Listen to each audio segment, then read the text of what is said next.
Hello সবাইকে, good morning. Welcome back to my channel simply Sangeeta. আমি সঙ্গীতা শুরু করছি নতুন দিনে নতুন আরও একটি ব্লগ। আজ হচ্ছে 26শে ফেব্রুয়ারি আর মহাশিবরাত্রি।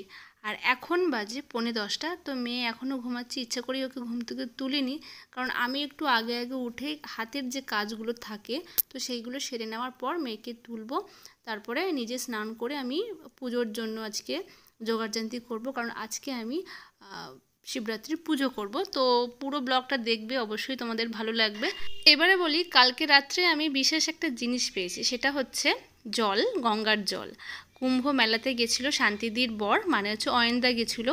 তো হঠাৎই আমাদের বাড়িতে এসে কালকে আর কি গঙ্গা জলটা দিয়ে যায়, আর বলে যে এটা কালকে তো আর কি আজকে মানে হচ্ছে শিবরাত্রির শেষ, মানে কুম্ভ মেলা শেষ। তো বললো যে আজকের দিনে আর কি স্নান করাটা ভালো, মানে সেই চলছে মকর সংক্রান্তি থেকে চলছে মনে হয়, মানে প্রায় 1.5 মাস মতন, 1-1.5 মাস চলছে।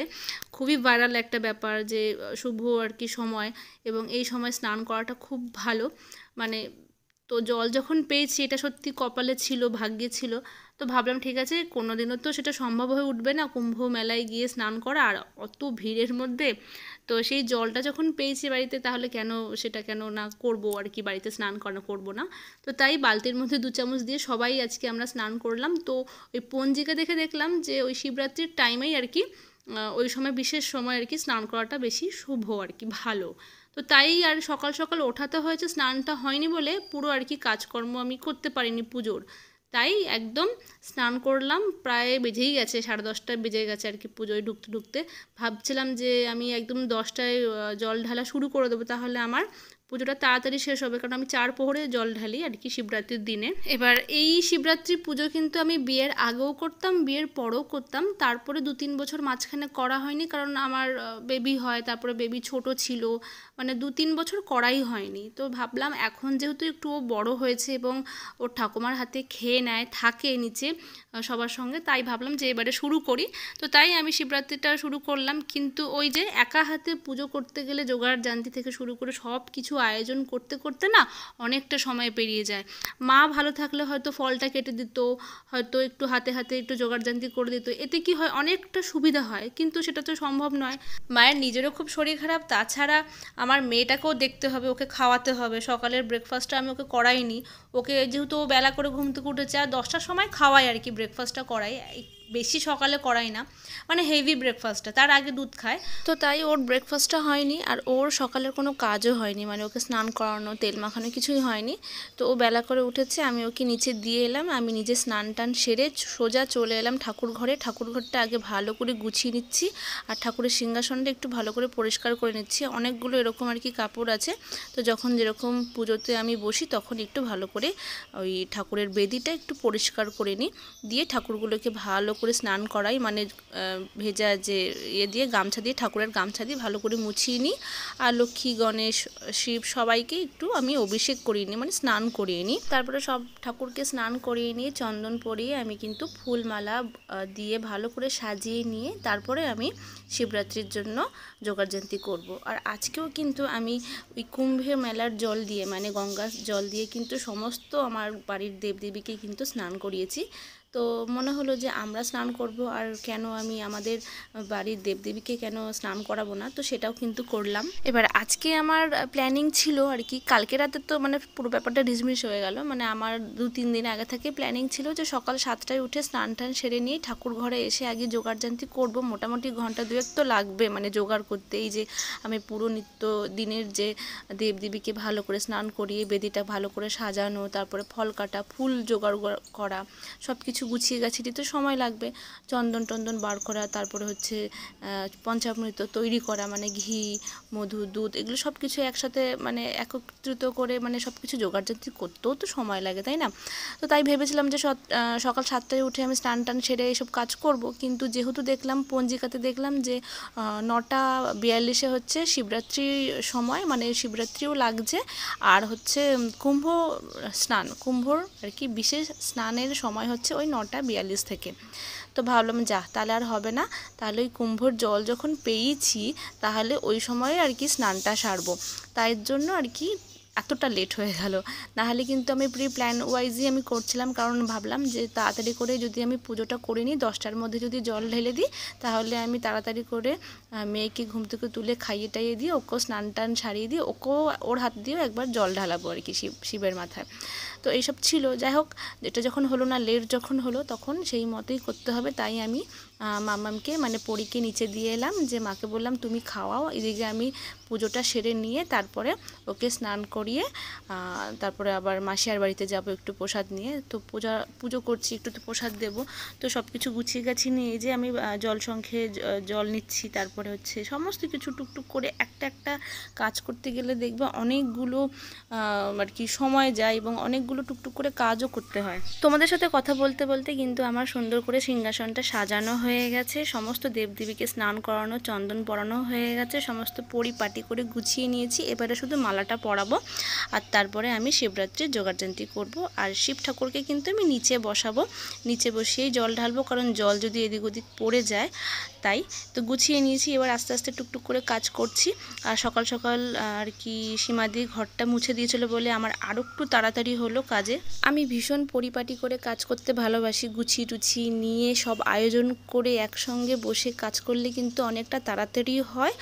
একটু হয়তো সময় যায়, কিন্তু তাড়াতাড়ি করারই চেষ্টা করি আমি, যাতে কিনা একটু আর কি হাত চালানোর চেষ্টা করি। কিন্তু পরিপাটি করে কাজ করতে আমার বেশি ভালো লাগে। তো তোমরা আমার কাজ দেখেই বুঝতে পারবে যে আমি কতটা গুছিয়ে আয়োজন করে আমি কিন্তু এই শিবরাত্রি শুরু করছি। তো হয়ে গেছে আমার সমস্ত কাজ, ফুলটাকে রেডি করে নিলাম, ফলটা আমি পরে কাটবো, কারণ জল ঢালাটা আগে স্টার্ট করতে হবে। এখন বাজে বেলা 11টা। এখন যদি জল না ঢালি তাহলে আমার রাত হয়ে যাবে, অনেকটা লেট হয়ে যাবে। 4 প্রহরে জল ঢালা মানে এখন জল ঢাললাম, 4 ঘন্টা অন্তর অন্তর 4 বার জল ঢালবো। তো 11টায় জল ঢালা শুরু করলাম, তাহলে আমার রাত 11টায় আমার জল ঢালা শেষ হবে। নাহলে সেটা 1টা 2টো 3টে বেজে যেতে পারে। যাই হোক, তো চলো। তো এবারে আমার শিবরাত্রি পুজো শুরু হয়ে গেল। আমি দুধ দিয়ে আগে ভালো করে স্নান করে নিচ্ছি, অভিষেক করছি, তারপরে পঞ্চামৃত দিয়ে আমি স্নান করাবো শিবকে। তো শুরু হয়ে গেল শিবরাত্রির প্রথম প্রহরের জল ঢালা। ধূপ প্রদীপ জ্বালিয়ে সুন্দর করে কিন্তু আমি আমার পুজো শুরু করলাম। আর তোমরাও কেমন করে করেছো অবশ্যই আমাকে কমেন্টে জানাতে পারো। তো চলো, এবারে আর কোনো কথা বলবো না, আমার পুজো তোমরা দেখো, আশা করছি তোমাদের খুব ভালো লাগবে।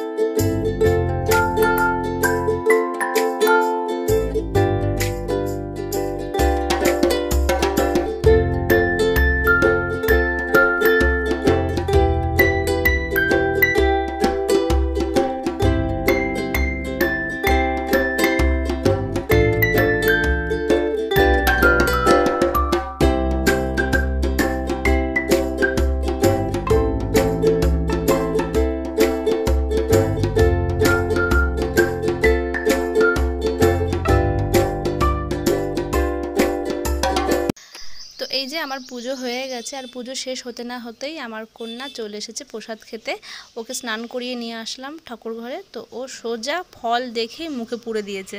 এর মানে আমার পুজো কিন্তু সার্থক হয়েছে। পুজো শেষ হতে না হতেই কিন্তু ঠাকুর নিজে এসে প্রসাদ একেবারে টুক করে মুখে দিয়ে দিয়েছে।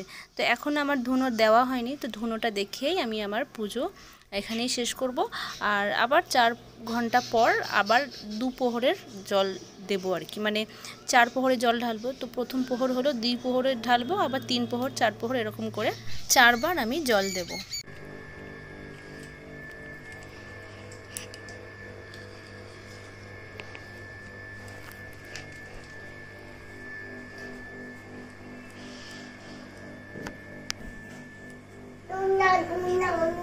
না না, শিব ঠাকুর।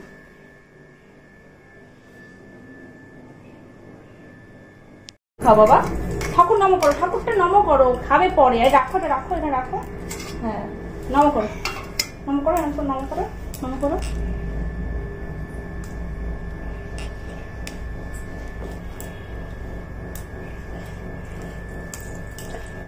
পুজো শেষ করতে করতে আমার 1টা বেজে গেছিলো। তারপরে এখন আমরা এসেছি মাসিয়ার বাড়িতে একটু প্রসাদ নিয়ে। তো এখান থেকে গিয়ে আবার পরীকে খাইয়ে তারপরে আবার আয়োজন করে জল ঢালবো হচ্ছে 3টের সময়। তো চলে এলাম এবারে 2 প্রহরে জল ঢালবো বলে। তো পরীকে মাঝখানে খাইয়ে দিয়েছি। করো করো উলুলু দাও।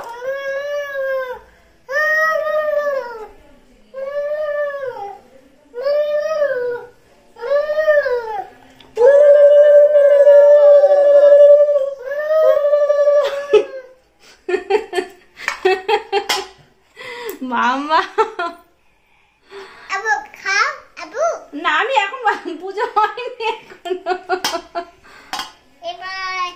আমি 2 প্রহরে জল ঢালবো। আমার ছানা আমাকে হেল্প করছে।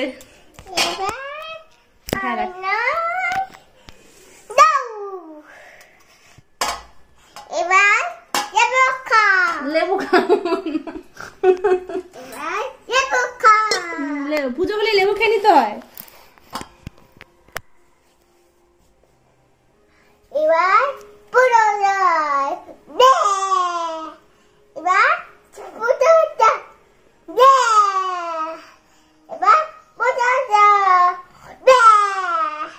এবার পুজোটা এটা তারপরে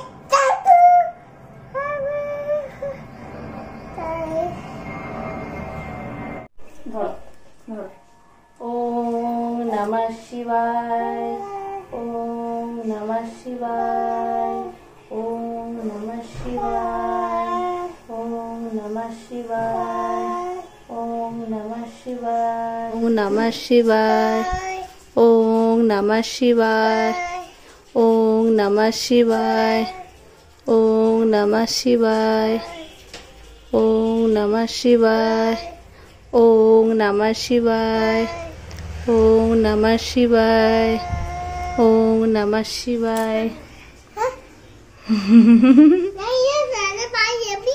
बाई जाबी माने ठाकुर के बोलो ठाकुर আমাকে ভালো রাখবে,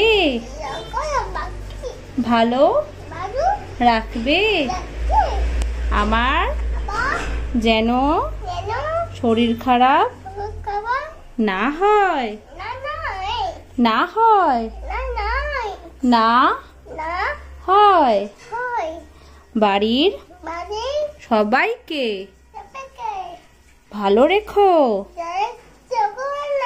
বলো ভালো রেখো, ভালো রেখো, বলো মা বলো ভালো, বলো ভালো, বলো না ভালো, ভালো রেখো। হাত দিয়ে নম করো, নম করো, হাত দিয়ে নম করো, নম ঠাকুর নম, ঠাকুর নম,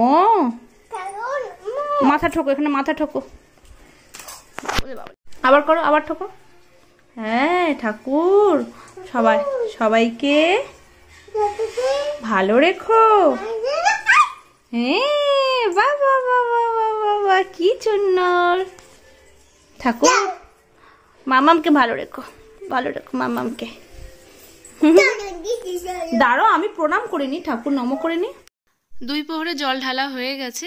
এবারে পরীকে আমি ঘুম পাড়িয়ে দেবো আর একেবারে আসবো সন্ধ্যেবেলায় ঠাকুর ঘরে। আমি 3 প্রহরে যখন জল ঢালবো মানে সন্ধ্যে 7টায়। তো চলো চলে এলাম একদম সন্ধ্যেবেলায়। আবারও আমি সুন্দর করে গুছিয়ে নিয়েছি, প্রদীপ নতুন প্রদীপ নিয়েছি, নতুন করে সব কিছু আবার ধুয়ে ধাইয়ে পরিষ্কার করে আবারও আমি এই পুজো দেব। একটা দুটো ফল রয়েছে, তো দুটো ফলের মধ্যে একটা ফল দেব আর একটু পঞ্চপ্রদীপ দিয়ে আরতি করব, যেরকম প্রথমে করেছিলাম। প্রথম প্রহরে যে জল ঢাললাম তখন পঞ্চপ্রদীপ দিয়ে আরতি, আর আমি একটু ওই কর্পূরদানি দিয়ে কর্পূরের আর কি আরতি করেছিলাম। তো এবারে সন্ধ্যাবেলাতে আরেকবার করব, আর রাত্রেবেলাতে আর বিশেষ কিছু করব না, একটু প্রদীপ অবশ্যই জ্বালাবো আর ধূপ দেখাবো, এটাই। তো চলো এবারে 3 প্রহরের জল দিয়ে তারপরে আবার এইগুলো যা যা রয়েছে এগুলো সব ধুয়ে ধায়ে রাখতে হবে, আবার 4 প্রহরের জন্য রেডি করে রাখতে হবে সব কিছু। তো এই যে আস্তে আস্তে করে গুছিয়ে নিচ্ছি। তোমরাও কি এইভাবে শিব পুজো করো বা শিব পুজো করেছো? তাহলে কিন্তু আমাকে জানাতে পারো। তোমরাও কীরকম 4 প্রহরে আমার মতন করে জল ঢালো 4 ঘন্টা অন্তর অন্তর, মানে শিবরাত্রি যখন যে সময় পড়েছে তারপরে যে কোনো একটা টাইম যখন ঢালা শুরু হয় ঠিক সেই টাইমটা ধরে 4 ঘন্টা অন্তর অন্তর আর কি আমি জল দিই। তো তোমরাও কি তাই করো? অবশ্যই কিন্তু জানিও। তো চলো শিবরাত্রির ব্যাপারে কিছু কথা জানা যাক, ব্রতর কথাও শোনাবো এবং শিবরাত্রির নিয়ম, তারপরে হচ্ছে উপকরণ, কি ফল লাগে, সব ব্যাপারেই আজকে চলো তোমাদের সাথে আলোচনা করি। যারা শিবরাত্রির পুজো করো না তাদেরও হয়তো শুনে ইচ্ছা হতে পারে, আর যারা শিবরাত্রির পুজো করো তারাও জেনে নিতে পারো আসলেই ঠিকঠাকভাবে তোমরা পুজো করছো কিনা। আমি বলবো না যে আমি ঠিক করে করছি, এমনটা নয়, তবুও হয় না অনেক সময় শুনেও মনে হয় হ্যাঁ এটা তো করলাম না, তাহলে এবার থেকে এটা করব। ঠিক সেরকম ভেবেই আমি এই কথাটা বললাম। তোমরা কেউ কিন্তু অন্যভাবে নিও না বা পার্সোনালি ব্যাপারগুলোকে নিও না, আমি যে কথাগুলো বলছি। শিবরাত্রির ব্রত কথা, ব্রতের নিয়ম। শিবরাত্রির আগের দিন এক সিদ্ধ ভাত বা নিরামিষ আহার করে রাতে বিছানায় না শুয়ে খড় বা কম্বলে শুতে হয়। ব্রতের দিন উপবাসী থেকে গঙ্গা মাটি বা শুদ্ধ মাটি দিয়ে 4টি শিব গড়ে 4 প্রহরে একটি করে শিবের পুজো করতে হয়। প্রতিষ্ঠিত শিব থাকলে তাতেই 4 প্রহরে 4 বার পুজো করতে হয়। প্রথম প্রহরে দুগ্ধ দ্বারা, দ্বিতীয় প্রহরে দধি দ্বারা, তৃতীয় প্রহরে ঘৃত দ্বারা ও চতুর্থ প্রহরে মধু দ্বারা স্নান করাতে হয়। এছাড়াও পঞ্চামৃত দিয়েও কিন্তু আমরা স্নান করাতে পারি। পঞ্চামৃত মানে হচ্ছে দুধ, দই, ঘি, মধু, গঙ্গার জল, এই একত্রিত একটা মিশ্রণ দিয়েও কিন্তু আমরা অবশ্যই শিবরাত্রির দিনে শিব পুজো করতে পারি বা শিবের মাথায় জল ঢালতে পারি, স্নান করাতে পারি। ব্রতের দিন সারা রাত্রি জাগরণ করে পরের দিন ব্রত কথা শুনে ব্রাহ্মণ ভোজন করিয়ে ও সাধ্য মতন দক্ষিণা দিয়ে পালন করতে হয়। এবারে আমি বলি, যদি তোমরা ব্রাহ্মণ ভোজন করাতে না পারো পরের দিন, তাহলে তোমরা কি করবে? দেখো, আমি যে শিব পুজো করছি তার পাশেই একটা বাটিতে একটু চাল, আলু আর দক্ষিণা দেওয়া রয়েছে, বা তোমরা কিন্তু ভুজিও হিসেবে এটাকে রাখতে পারো। ওখানে অনেকে তেল, মশলা, হলুদ অনেক কিছু রাখে, তো আমি সিম্পল রেখেছি চাল, আলু আর দক্ষিণা। তো এটাও কিন্তু তুমি পরের দিনকে একটা ঠাকুরমশাইয়ের হাতে বা তার বাড়িতে দিয়ে আসতে পারো, তাহলেও কিন্তু একই রকমভাবে একই কাজ হয়ে যায়। মানে ভোজন করাতে না পারলে কিন্তু তুমি ভোজনের একটা দিনের তার অন্ন তাকে দিয়ে আসতে পারলে, তাহলেই কিন্তু তাতেও তাদের আশীর্বাদ কিন্তু অবশ্যই তোমার উপরে পড়বে। হিন্দু শাস্ত্র মতে আমরা জানি যে বাড়িতে যদি ব্রাহ্মণের পায়ের ধুলো পড়ে বা ব্রাহ্মণকে যদি খাওয়ানো যায়, ভোজন করানো যায়, তাহলে কিন্তু অনেক আর কি পুণ্য লাভ করা যায়। বা যে কোনো অতিথিকে যদি আমরা পাত পেরে সুন্দর করে বসে খাওয়াই, সেই আশীর্বাদও কিন্তু আমাদের মাথায় পড়ে বা আমাদের বাড়িতে কিন্তু অবশ্যই তাদের আশীর্বাদ থাকে। তো সেটা তো যখন সম্ভব হয়ে ওঠে না, যেহেতু আমি আজকে পুজো করছি, কালকেই একটা ব্রাহ্মণকে নিমন্ত্রণ করলেই যে উনি আসতে পারবেন এমন তো হতে পারে না। তাই আমি আমার সাধ্য মতন আমি তাকে তাদের বাড়িতে বা ওনার হাতে আমি দিয়ে দিলাম, তাহলে একই কাজই কিন্তু হলো। তোমরা কিন্তু এটাও করতে পারো। শিবরাত্রির পুজোর বা ব্রতর উপকরণ কি কি? খুবই সাধারণ, কারণ হচ্ছে আমাদের ভোলে বাবা কিন্তু অল্পতেই সন্তুষ্ট। গঙ্গা মাটি বা শুদ্ধ মাটি। এবারে বলি, যদি তোমরা শিবলিঙ্গ গড়ে করতে চাও তাহলেই কিন্তু গঙ্গা মাটিটা নিও। যদি বাড়িতে আমার মতন আর কি শিবলিঙ্গ প্রতিষ্ঠিত থাকে তাহলে আর দরকার নেই। আর কি লাগবে? বিল্লপত্র, গঙ্গার জল, ফুল, দুধ, দই, ঘি, মধু ও কলা বা 5 রকমের ফল। সেটা তোমরা তোমাদের পছন্দ মতন 5 রকমের ফল, 5 রকমের মিষ্টি আর একটা হচ্ছে বেল নিও। আর পুজোর সময় ঠাকুরের কাছে একটা ধুতরা ফুল, ধুতরা ফল এসব দিয়েও কিন্তু তোমরা পুজো করতে পারো। সম্পূর্ণ নিজের মতন করে, নিজের ইচ্ছে মতন তোমরা গুছিয়ে নিয়ে কিন্তু পুজো করতে পারো। ব্রতের ফল মানে এই ব্রত করলে আমরা কি ফল পেতে পারি? বলা হচ্ছে যে যজ্ঞের মধ্যে যেমন অশ্বমেধ যজ্ঞ, তীর্থের মধ্যে যেমন গঙ্গা, তেমনি ব্রতের মধ্যেও শ্রেষ্ঠ ব্রত হলো শিবরাত্রি, শিব চতুর্দশী ব্রত। আরও বলছে যে এই ব্রত পালন করলে ধর্ম, অর্থ, কাম, ক্ষোভ চতুর্বিধ ফল লাভ করা হয়ে থাকে। পারণ মন্ত্র। সংসার ক্লেশ দন্ধস ব্রত নানেন শঙ্কর, প্রসিদ্ধ সম্মুখ নাথ জ্ঞান দৃষ্টিপ্রদ ভাব। এছাড়া ওম নমঃ শিবায় এই বলেও কিন্তু তোমরা জল ঢালতে পারো। চলো এবারে ব্রত কথা শুনে নিই। বহুকাল আগে বারাণসীতে একটি ব্যাধ ছিল। দিন রাত সে শুধু জীবন হত্যাই করত। একদিন ব্যাধ শিকার করতে গিয়ে অনেক পশু পাখি মেরে সন্ধে ঘনিয়ে আসতেই বাড়ির দিকে রওনা হলো। কিছুটা এগোতেই রাত্রি হয়ে গেল। অন্ধকার রাত্রি পথ দেখা যায় না। সে তখন এক গাছের নিচে আশ্রয় নিল, কিন্তু গভীর জঙ্গলে হিংস্র জন্তু জানোয়ারের ডাক শুনে সে ভয়ে একটা গাছের উপরে তার ডালে মাংস ঝোলা বেঁধে সেই ডালেই বসে রইল। গাছটি ছিল বেলগাছ। গাছের গাছের নিচে ছিল শিবলিঙ্গ। বেদ গাছের ডালে বসে নড়ে চড়ে উঠতেই শিশিরে ভেজা একটি বেলপাতা খসে পড়ল সেই শিবলিঙ্গের মাথায়। সেদিন ছিল শিব চতুর্দশী। বেদও ছিল উপাসী, তাই শিবের মাথায় বেলপাতা পড়তে শিব সন্তুষ্ট হলো। বেদ কিছুই জানতো না, তবু তার শিব চতুর্দশীর ব্রত ফল লাভ হলো। সকালে বেদ বাড়ি ফিরে এলো। সবাই তার জন্য ভাবছিল। বেদ ফিরে আসতেই তাকে তার বউ খেতে দিল। এমন সময় একজন অতিথি এলো। বেদ কি ভেবে তার খাবারগুলি অতিথিকে খেতে দিল, তাতে তার পারণের ফলও লাভ হলো। কিছুদিন বাদে বেদ অসুস্থ হয়ে মারা গেল। যমদূতরা তাকে নিয়ে যাওয়ার জন্য এলো। এমন সময় সেখানে শিবদূতরাও এলো। দুজনে যুদ্ধ বেঁধে গেল। যমদূতরা হেরে গেল। শিবদূতরা বেদকে কৈলাসে নিয়ে এলো। যমদূতরাও তাদের পিছনে পিছনে ধাওয়া করলো। কৈলাসের দ্বারে নন্দী পাহারা দিচ্ছিল। সে যমদূতদের কাছে বেদের শিবরাত্রির কথা বলল। সব শুনে যমদূতরা ফিরে গিয়ে যমকে সব জানালো। যম বললেন, হ্যাঁ, যে শিব বা বিষ্ণুর ভক্ত আর যে শিব চতুর্দশী ব্রত করে এবং যে বারাণসী ধামে মারা যায় তার উপর আমার কোনো অধিকার থাকে না। তারপর থেকে এই ব্রতের কথা চারিদিকে প্রচার হলো। শিবরাত্রির ব্রত কথা সমাপ্ত। এই তো ছিল শিবরাত্রির ব্রত কথা, তোমাদের সাথে শেয়ার করলাম। আমি নিজেও পড়েছি। তো আমার 3 প্রহরের জল ঢালা শেষ হয়ে গেছে। এবারে আমি এসেছি রাত 11টায় 4 প্রহরের জল আমি শিবের মাথায় ঢালবো। তো তোমাদের কেমন লাগলো আজকের ব্লগটা অবশ্যই জানিও। ভালো লাগলে একটা লাইক করো, কমেন্ট করো। আর যারা নতুন দেখছো তারা কিন্তু সাবস্ক্রাইব করতে ভুলো না। সাবস্ক্রাইবের পাশে থাকা বেল আইকনে ক্লিক করে রেখো, তাহলে আমি যখনই নতুন নতুন ভিডিও আপলোড করব সবার আগে তোমরা কিন্তু পেয়ে যাবে। আর আজকের রাতটা অবশ্যই আমি কোনো সিনেমা দেখে বা কোনো মুভি দেখে কোনো গান টান শুনে অবশ্যই জাগার চেষ্টা করব, কারণ আজকের রাতটা কিন্তু ভাইটাল। শিবরাত্রির রাত জাগা কিন্তু খুবই দরকার। তো চলো, আজকের জন্য এখানেই আমি ভিডিওটা এন্ড করছি। দেখা হচ্ছে পরের নতুন ভিডিওতে। ততক্ষণের জন্য টাটা, গুড নাইট। আর টুকটাক যে বাসনগুলো ছিল সেগুলো কিন্তু আমি সুন্দর করে মেজে গুছিয়ে রেখে দিয়েছি। তো চলো, গুড নাইট।